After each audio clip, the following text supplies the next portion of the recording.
Welcome everyone. I appreciate that you've taken time out of your busy schedule to explore Google resources with Greg Muscat.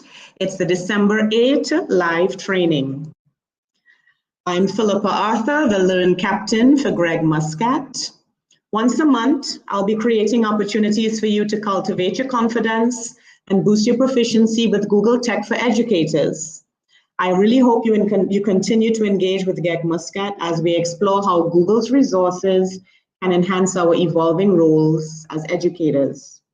We're also joined by Greg Muscat Chair Captain Fatima, and she's our tech support. Today, we're going to explore Google Drive, Google Docs, and Google Forms, because as busy educators, we might need to make a meeting agenda or even a basic quiz. So for today's session, you'll need to access your Gmail account, which is a one point of entry for all apps Google. Since this is a collaborative learning process, we'll be doing together. Please do submit comments and queries. I'll take questions periodically throughout the presentation. So Google Drive is the hub for all things Google. This is where you store and access documents in the cloud. Today, we're going to take a look at how to upload files to Google Drive, download files from Google Drive, create a shortcut for a file or a folder, and move a file or a folder. So let's just jump into Google Drive. So after logging into Gmail, access your Google Drive. As you can see, I'm in the Greg Muscat's Google Drive.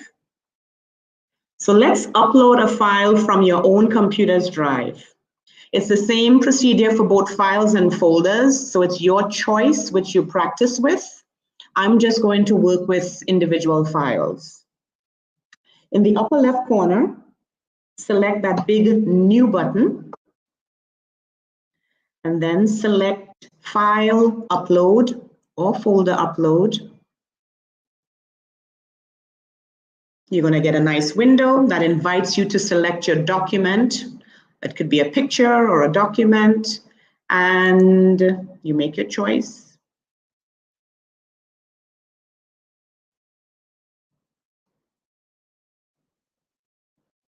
Sorry, I'm just grabbing a document. There we go. And as usual, you click Open. Google Drive does its thing. Now your file has been uploaded to Google Drive, and you can access it from any device because, of course, it's stored in the cloud. Now, where do you find this file? Well, it's simply sitting in the whole list of your Google Drive documents. All right, so that upload is complete. Let's practice downloading a file from Google Drive. It can't get any more straightforward than this. Simply select the file that you'd like to download from Google Drive. I'm just going to randomly pick this picture, JPEG. Again, you can either right-click on the particular file, or with the file selected, you can pick the menu, More Actions, and all the way at the bottom, there's your download button. And if you click on it, Google Drive does the rest for you, and it will give you a notification that your file has been downloaded, and it's as simple as that. The other thing you may want to do with your files in Google Drive is create a shortcut. A shortcut allows an item, a document, to appear in more than one location. So simply select the file. I'll stick with the same JPEG. Again, you can either right-click. I'm sorry, let's turn that off. So my JPEG, you can either right-click, take a look at the menu, or with my JPEG selected, you can go up to the More Actions menu It's relatively the same. And if you move down slowly, it says add shortcut to Drive.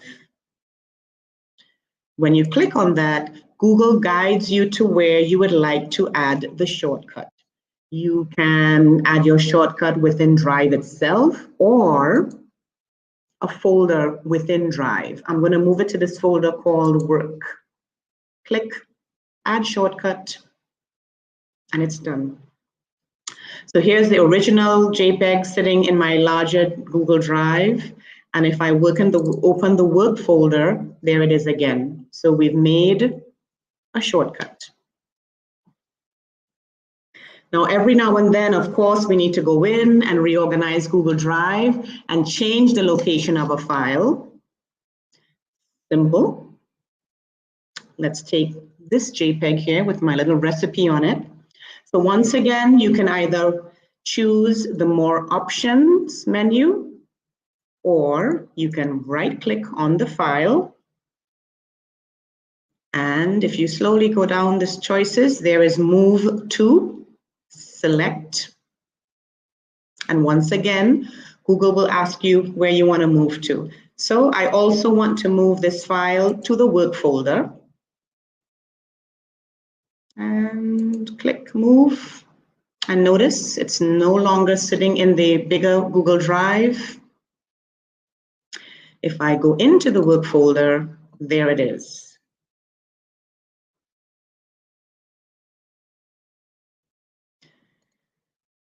So we looked at how to upload the file. We downloaded the file from Google Drive. We created a shortcut and we moved our file. Remembering that all of these procedures are the same for both files and folders. Okay, Fatima, do we have any questions? I'll just take a quick look over. Okay, I don't see any questions coming in. So now let's move on to our Google Docs. And before we do that, we have a brief little poll because I'm curious. We educators always have to attend meetings. So how do you usually log meeting notes? So hopefully you're getting the link to the poll. I don't see anything yet. Okay, so I don't know if it's active or not. It's possible it isn't. Maybe I didn't configure it correctly. My apologies. All right, so moving on to Google Docs. So remember, this is a web-based document authoring application. A more familiar reference for you might be Microsoft Word. And today we're going to explore how we can come up with a meeting agenda. So we're going to populate a meeting agenda. We'll assign tasks within the meeting agenda. We're going to add comments and, of course, collaborate by sharing the meeting agenda. So again, we're going to go into our Google Drive and use a template because templates come pre-formatted for our convenience. So from Google Drive, in the upper left, select the New button, and you go down to Google Docs, and you select From a Template.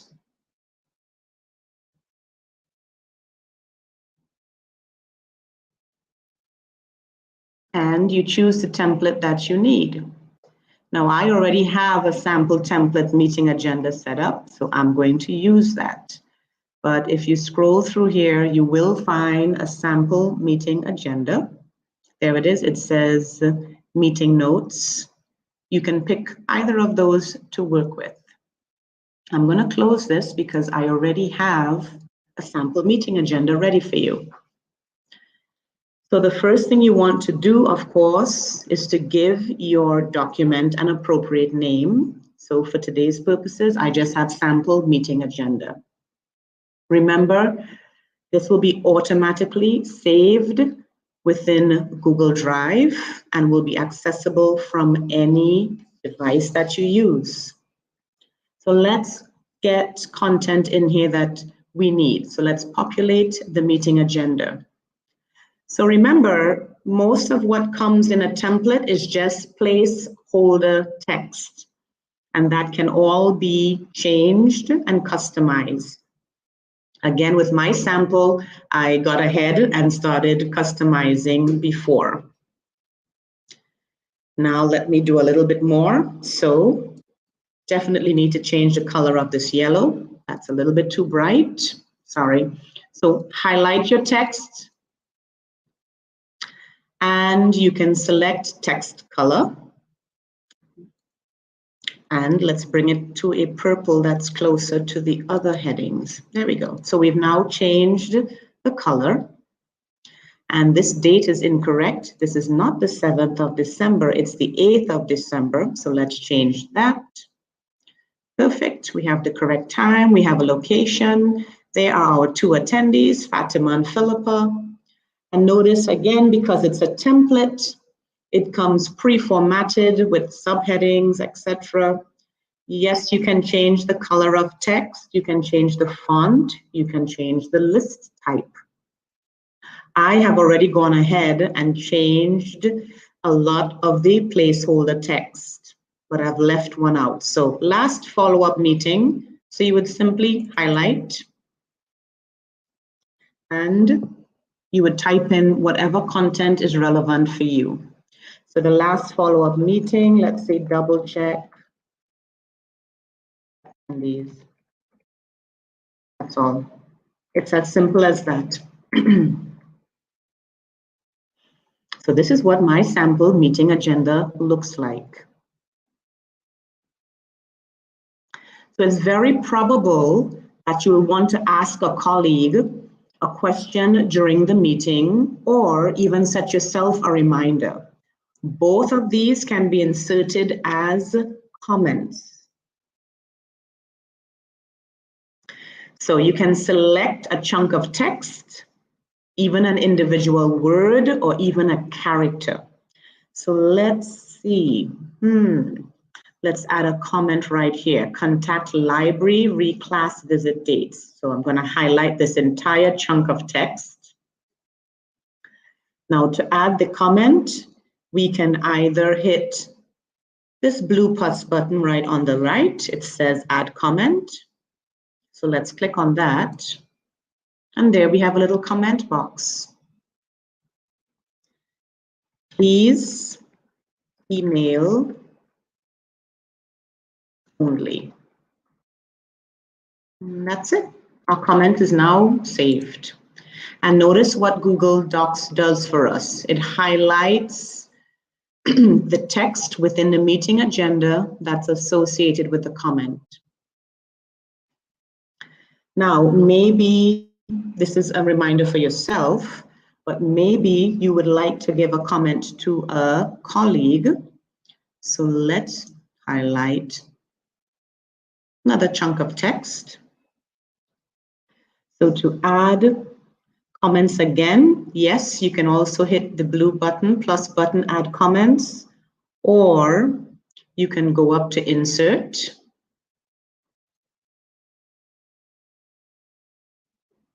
Come all the way down, and there it is again, add comment. Sorry.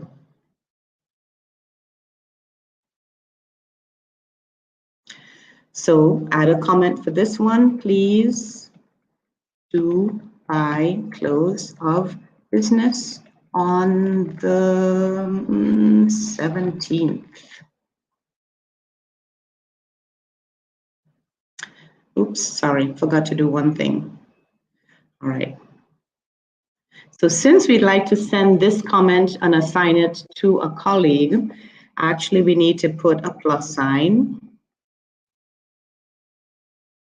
I did that incorrectly. Apologies for the throat, that's the aircon. So I'm going to assign this to Fatima, and she will know to ignore this, that it's not a real comment. And you just simply hit a plus sign and you get a couple choices and click. Notice Google is asking you to assign it to Fatima. I sure do. And assign. Now, what you're doing is actually sharing this entire document, the meeting agenda. So remember, as with everything else that you share, you can check the person's access. I will want Fatima to edit, so I'm going to allow her to edit. And that's it. Got it. So what Google has done, it's sent a link to this individual, Fatima in this case. She'll be able to access the meeting agenda. And now this particular comment to design surveys and quizzes has become an action item, and Fatima will be responsible for resolving it. But Fatima knows to ignore this one. Lastly, let's look into sharing a meeting agenda, because collaboration is always a good thing. Google Doc conveniently allows everyone to make changes to a document which is saved automatically. So you can choose who to share the document with, and you can control how much access they have. So in the top right, that nice big blue share button, select, choose who you want to send it to. Poor Fatima again, she's going to get a couple emails from me tonight. And remember to toggle the recipient's level of access. Do you want her to just be able to view the meeting agenda? Do you want her to be able to add comments to the meeting agenda? Or do you want her to be able to edit? So whenever sharing documents, please remember to toggle the recipient's access. I'm going to let her just view. And we're going to hit save. And that's it. Google has done its magic for us. Okay, wonderful. So we have just populated a meeting agenda. We did a little customizing by changing the font color. We changed some details. I didn't change the size, but you know what to do. We've assigned tasks. We've added comments, and we've actually shared our agenda.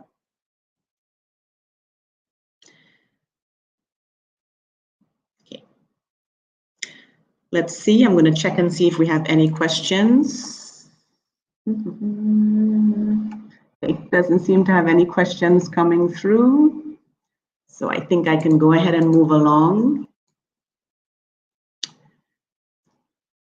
I'm not sure either of my polls are working tonight, because obviously I did some poor configuration. So my apologies for that. So the next section is about Google Forms.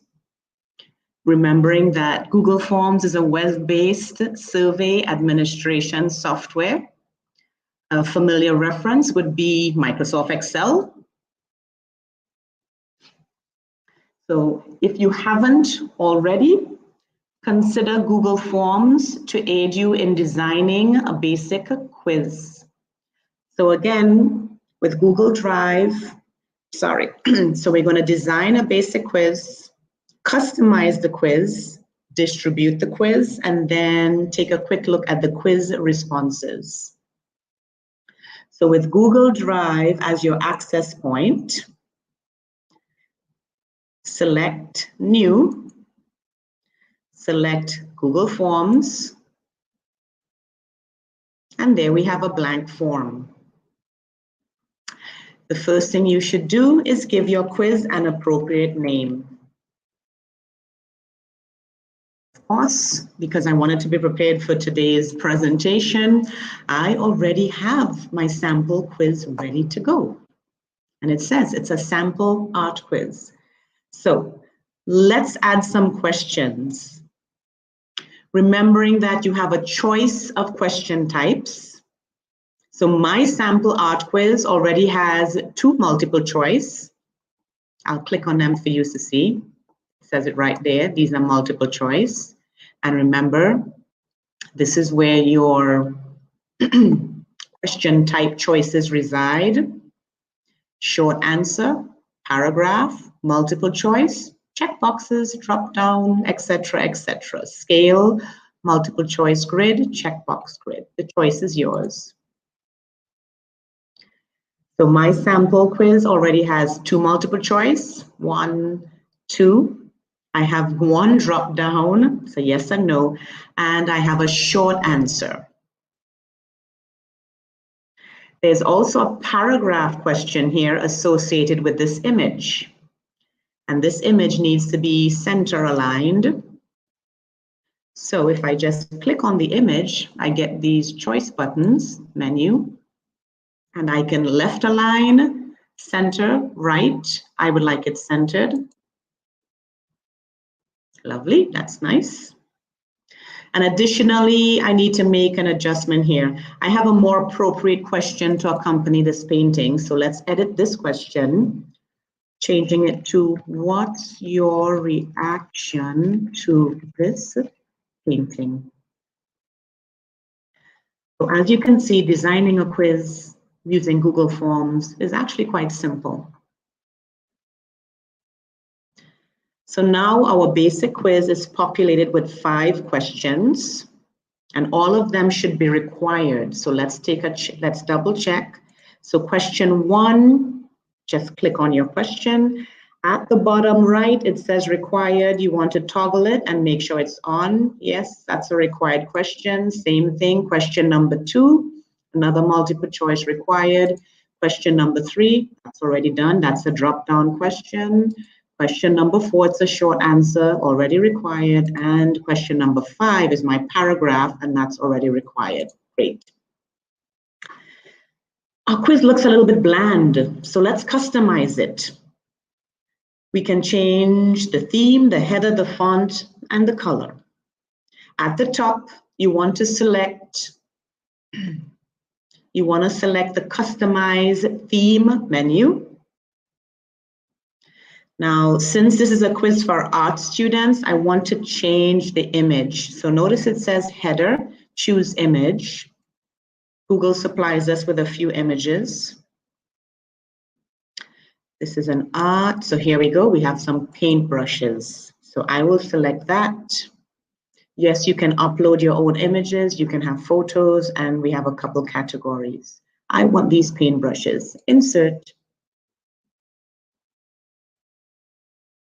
And now our quiz has a really beautiful and appropriate header image of paintbrushes.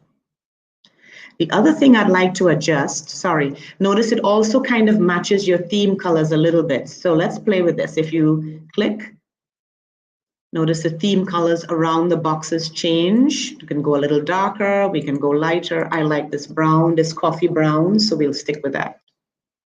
So to the background color. So play with everything. As for the font style, I want to go from formal to playful because it's for the art students. So yes, customization can be as simple as a click of a button. And that's it. We can close this out and look at the difference in the way our quiz looks. Now, to make this quiz an actual quiz, we need to do one more thing. So at the top, select the settings cog. You'll get this nice page. You want to select quizzes. I did this already. And your first choice at the top, make this a quiz. So that will be off. Now it's on because I've already done this. Take a quick look at what else is being offered. Grade release. Do you want the grades to be shown immediately after your students submit their quiz? Or do you want it to be shown at a later time? Your choice. Also, for respondents viewing their own responses, would you like them to see any questions they've missed, only correct answers, and point value? So you have a few choices here. I am leaving everything that's preset.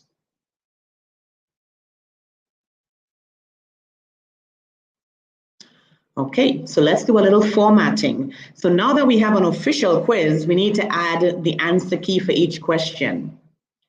So starting with question 1, if you click on question 1, notice all the way at the bottom, you see answer key. Just click on that. What you want to do here is, because it's multiple choice, you want to select the correct answer, of course. So when painting a landscape, which is more transparent, the correct answer is watercolor. Notice in the top right, you can assign points. Let's give them 2 points. And click done. Let's go to my second multiple choice. Same thing. At the bottom, you click on answer key. When doing portraiture, which is more opaque, wash is more opaque, and we'll give them 2 points for that correct answer. You also have a choice to add answer feedback. So it's possible if your students select an incorrect answer, your answer feedback can direct them with a link to another slide deck that can guide them to the right answer. It can link to a wiki. It's up to you what you would like that answer feedback to do. And we'll select done. One quick. What inspires you? This is a short answer, so it's going to be tricky putting an answer key for this, right? But still, because they're going to answer it individually, they get 3 points. Same thing with this one. It's a long answer, like answer key, 3 points for their unique responses. So that's your answer key. We've actually just associated an answer key with this quiz. Now you're wondering, what does the quiz actually look like? So let's preview our quiz. Come to the top, select the preview menu. It's going to open, oops, my permissions are off. Sorry about that. Okay. So we can't take a look at the completed quiz, but it will look similar to this. But that's what the preview button is for. So if you ever want to preview a quiz, you just click the preview menu. The next important thing to do is to share your quiz with your students. So select the big blue send button, and you're given a send form conveniently. You have some choices. You can send via email, via a link, which is provided for you. So you can copy this and put this into your syllabus. You can copy it and put it on your Google site. You can copy it and put it in an email, wherever it needs to go. And yes, you can shorten that URL.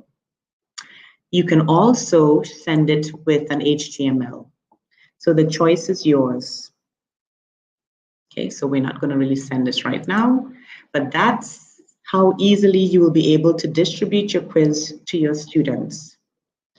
So in case you're wondering about responses, if you look at the top of our quiz, notice you see 2 tabs: questions, which is the window we are in currently as we design our sample basic quiz, and there's responses. Go ahead and select responses. I did this last night.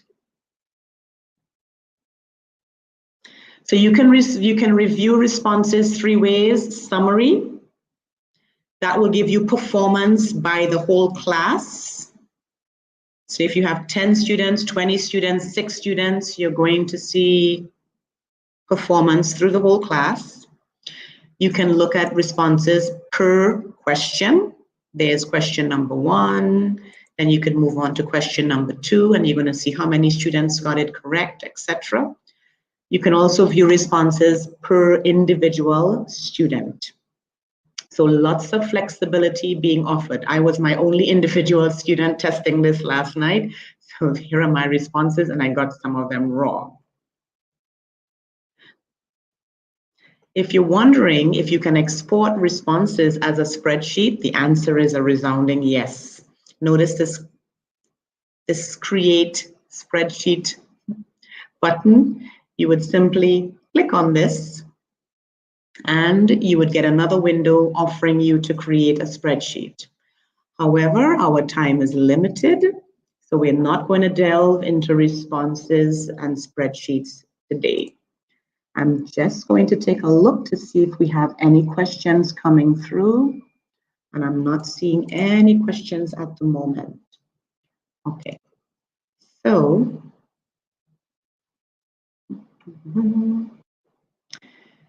So we just designed a very basic quiz in Google Forms. We customized it. We added a header image.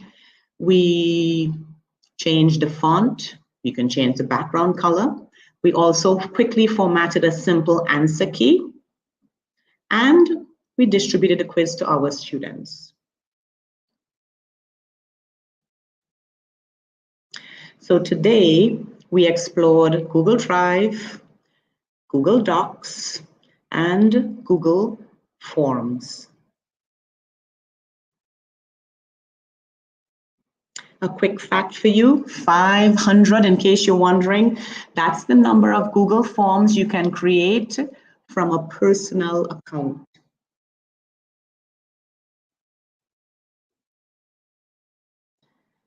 So as we come to the end of today's session, I encourage you to explore Google resources. We'd really enjoy it if you complete our survey today. GEG Muscat wants to be an effective resource for Oman's educators. So we do want to make sure we respond to your needs. So Fatima should be sending you our link for our survey, and you'll be able to complete it.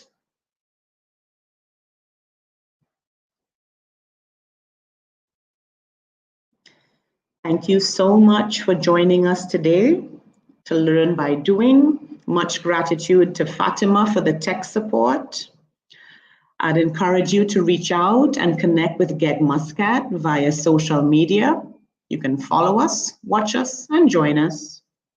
If you'd like to get in touch via email, you can direct messages to gegmuscat@gmail.com, and you can put the subject line Learn. So believe it or not, it's that time of year already. The next time you join me, it'll be January 2021.